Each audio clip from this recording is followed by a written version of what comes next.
After what felt like a decade in development, AEW Fight Forever is finally out. I gave it a few days to give it a spin around the block, and in this episode of Wrestle Juice, I'm going to let you guys know what I liked, what I didn't like, and if I'd recommend it.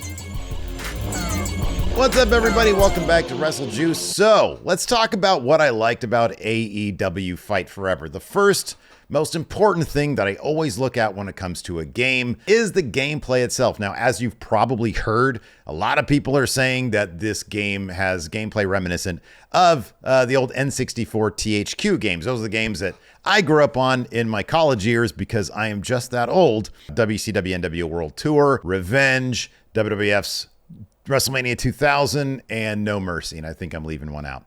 Those are the games that I grew up on. Those are the games that I loved, and that's one thing that I love about this particular game is because the gameplay is so intuitive and it's so basic and it's so easy. There are combos in the game that I'm like, I don't really know how to do this, but it doesn't really matter. There's an element of button mashing, which is actually one minor quibble I have with the gameplay, in that when you're trying to kick out of something, it relies on button mashing, and that's kind of not the best. I prefer the 2K sort of mini game they have in order to kick out. It is what it is. I mean, that's how the old N64 games were anyways. You just mash a bunch of buttons and hopefully you kick out. So the gameplay itself is very intuitive. I was even impressed with the online gameplay because the thing that I couldn't stand about the 2K games is that ever so slight delay when it came to playing online games. Even when my PS5 was like plugged in, I go online to play and there's that little tiny delay, which is necessary when you're blocking or whatever.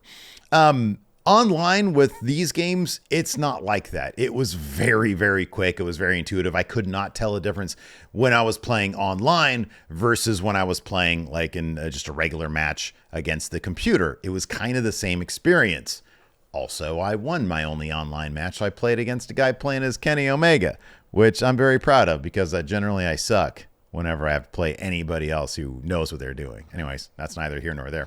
Another thing that I liked, I guess I can sort of boil down to the word goofiness.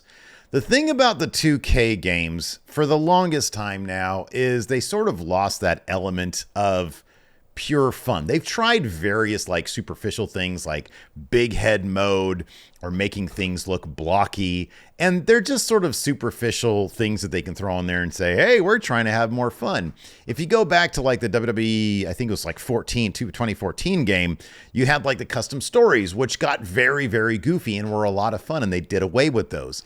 I'm not saying that's what they have here, but there are things about the game that are incredibly goofy, be it the mini games, a lot of the story elements on the Road to Elite, My Career mode, the fact that you can have a tag team of the same person, of like two of the same person. You could fight the same person in a match, which is fun and it's silly and it's a small detail, but it's something that I appreciate. For example, I was able to have Cody Rhodes get all the titles that were men's titles. You can't have men get women's titles apparently, but I was able to win the tag titles with 2 Cody Rhodes. You have no idea how happy that made me feel. It's kind of irrational, to be honest with you, but I really like that element of it. I like the ridiculous blood in it, the exploding barbed wire death match stuff where you have to stay away from the ropes and then it blows up and you get a little cutscene of like people falling over.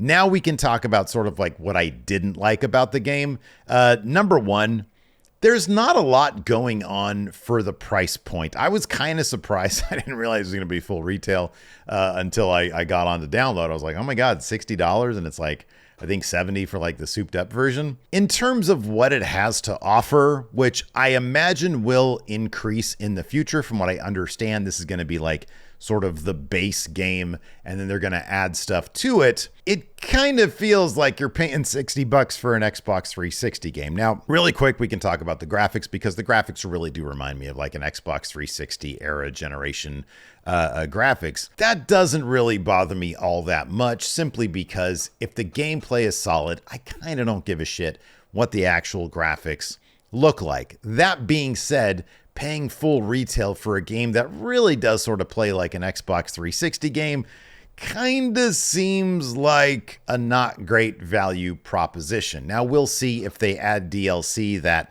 could potentially be free, if they're going to add people to the roster, if they're going to update this on a regular basis. It might make it for a decent long-term investment, but that remains to be seen how they're going to approach adding content and at what price that content is going to be added to the game.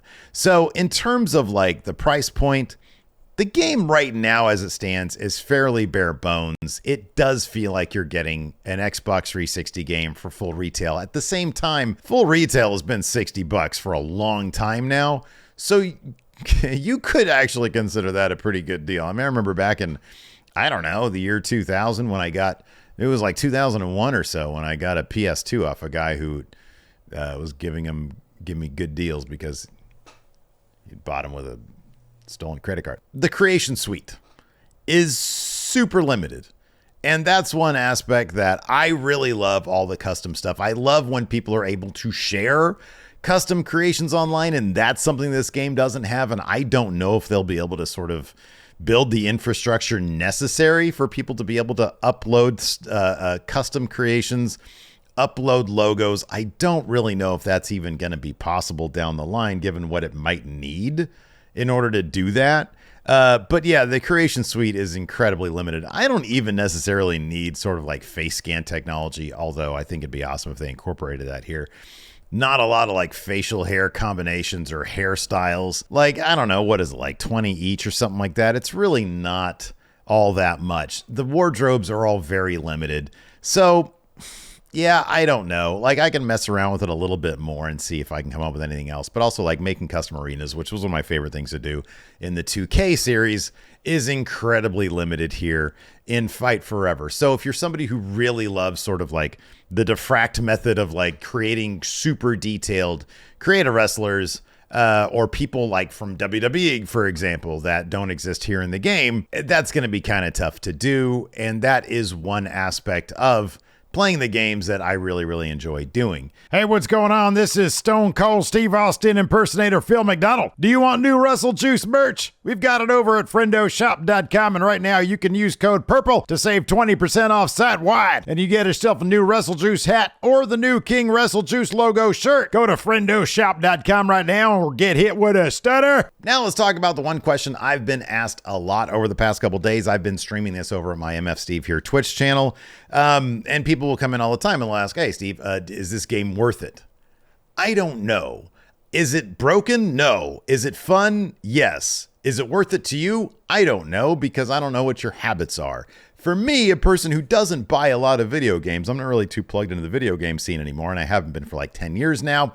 A guy like me, yes, it's worth it because I'm really into wrestling. I love those old THQ games, and this is right up my alley. If you're a person who plays a shit ton of video games and really just sort of are okay with the 2K series, then this probably wouldn't be up your alley. But if you're the kind of person who wants a solid wrestling game, who's really into AEW, and maybe you play like not a whole lot of other video games, then yeah, this will totally be worth it for you. Or if you're interested, but you don't want to plunk down $60, just wait a couple months because it'll probably be on sale, certainly by the time the holidays roll around, but maybe it'll show up on either Xbox or PlayStation's, whatever their monthly service is, where you just get to play a bunch of video games and you don't have to pay for each one.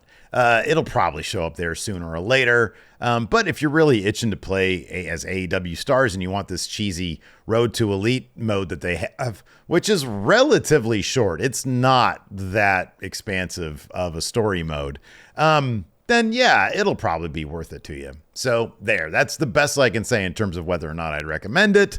Take that for what you will. Thanks for hanging out. I appreciate it. Check out this video wherever I'm putting it on the screen right now. And do me a favor, hit that thumbs up, hit that subscribe button. We'll see you around.